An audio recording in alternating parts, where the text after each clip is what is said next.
হালুয়াঘাট থানা পুলিশ কর্তৃক আয়োজিত আজকের এই সংবাদ ব্রিফিং এ আপনাদের সবাইকে স্বাগত জানাচ্ছি। গত 29শে সেপ্টেম্বর 2025 হালুয়াঘাট থানায় ক্ষুদ্র নিগোষ্ঠী সম্প্রদায়ের এক কিশোরী ভিকটিম, 16 বছর বয়সী কিশোরী ভিকটিম ধর্ষণের শিকার হয়েছে। এ সংক্রান্তেই আজকের আমাদের এই প্রেস ব্রিফিং। গতকাল বাদী লিখা চাম্বুগং, গ্রাম রান্ধুনিকুড়া, থানা হালুয়াঘাট, জেলা ময়মনসিংহ আমাদের থানায় হাজির হয়ে একটি লিখিত অভিযোগ দায়ের করেন বিবাদী আবুল বাশার, বিবাদী মিলন মিয়া এবং অন্য আরেকজন অজ্ঞাতনামা বিবাদীর বিরুদ্ধে। তারা তার মেয়েকে 1 নং বিবাদী আবুল বাশার, 2 নম্বর বিবাদী মিলন মিয়ার সহযোগিতায় এবং অজ্ঞাত আরেকজনের সহযোগিতায় ধর্ষণ করেছে মর্মে আমরা হালুয়াঘাট থানা পুলিশ ঘটনা দ্রুত তদন্তে নামি এবং তাৎক্ষণিক আমরা অভিযান পরিচালনা করে ঘটনার সাথে জড়িত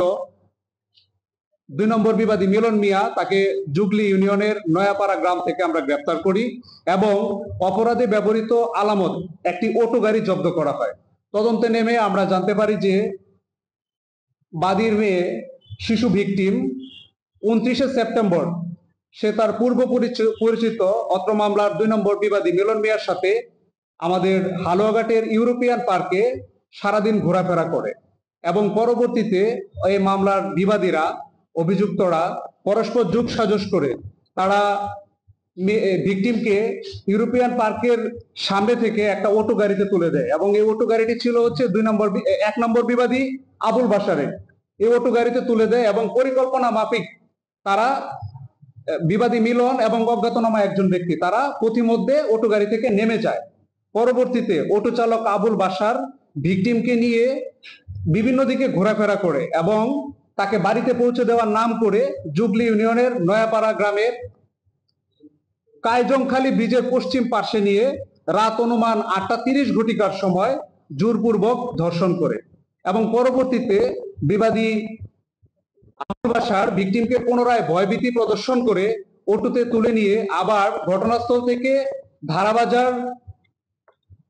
ধারা ইউনিয়নের রুস্তমপুর শাকিনস্ত একটি আকাশমণি গাছের নিচে নিয়ে পুনরায় তাকে ধর্ষণ করে এবং রাত অনুমান 11 ঘটিকার সময় ভিকটিমকে সেখানে ফেলে রেখে চলে যায়। পরবর্তীতে ভিকটিম তার পরিবারের সাথে যোগাযোগ করে বাড়িতে গিয়ে এবং পরের দিন থানায় এসে তারা আমাদের এখানে অভিযোগ দায়ের করলে আমরা থানা পুলিশ তদন্তে নেমে আমরা প্রথমেই অপরাধে ব্যবহৃত যে অটো গাড়ি সেটাকে জব্দ করি, ভিকটিমকে জিজ্ঞাসাবাদ করে এবং তার কাছ থেকে আমরা ঘটনার সত্যতা যাচাই বাছাই করে 2 নম্বর আসামি মিলন মিয়াকে গ্রেপ্তার করি এবং পরবর্তীতে অত্র ঘটনার যে মূল অভিযুক্ত ধর্ষক, অপরাধী যিনি মূল নেতৃত্ব দিয়েছেন বিবাদী আবুল বাশার, তাকে আমরা আজকে বেলা 2:10 ঘটিকার সময় আমাদের ধারা ইউনিয়নের কুতিকুড়া গ্রাম থেকে গ্রেপ্তার করি এবং ভিকটিমকে বিধি মোতাবেক মেডিকেলে পাঠানো হয়েছে তার প্রয়োজনীয় ডাক্তারি পরীক্ষা নিরীক্ষা করার জন্য।